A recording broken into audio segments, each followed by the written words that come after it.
ईशान शर्माको बाबा, जुन घटना हजुरहरूले धेरै मिडियामा बाहिर आएको पनि छ, धेरैले थाहा पाउनु पनि भयो होला। म एकदमै दुःखमा छु, शोकमा छु। मेरो एउटा पिल्लर भाँचिएको छ, कुनै पनि मेरो सहारा टुटेको छ। घटनाक्रम विकसित हुँदै गयो। आज 12औं दिनसम्म खासै मैले न्याय पाएको अनुभूति गरेको छैन। धेरै संयन्त्र प्रयोग भए, पुलिस प्रशासन प्रयोग हुँदै जाँदा बिचमा अलिकति उत्साह जागेको थियो। मेरो छोराले न्याय पाउँछ भन्ने कुरालाई केही उत्साह जागेको थियो।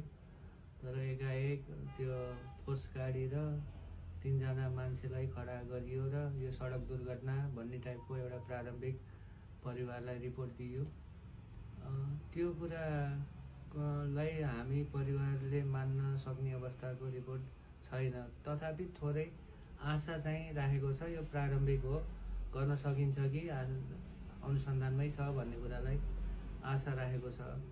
तर पनि त्यो अन्ततः हामीलाई त्यसैमा मनाउने प्रयास गरिने हो कि भन्ने लागेको छ।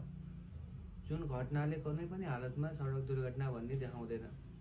लास चाहिँ कुनै पनि सङ्केत बाटोमा छेउमा कतै सङ्केत नछोडेर नालीमा 6 फिट 7 फिट भित्र नालीमा लगेर राखिएको अवस्था छ, जहाँ कि चोट त्यो बायाँ खुट्टामा लागेको छ। उसको साँप्रा भाँचिएको छ। जुन हिसाबले पनि बच्चा यदि सडक दुर्घटना हुन्थ्यो भने ऊ बाटोको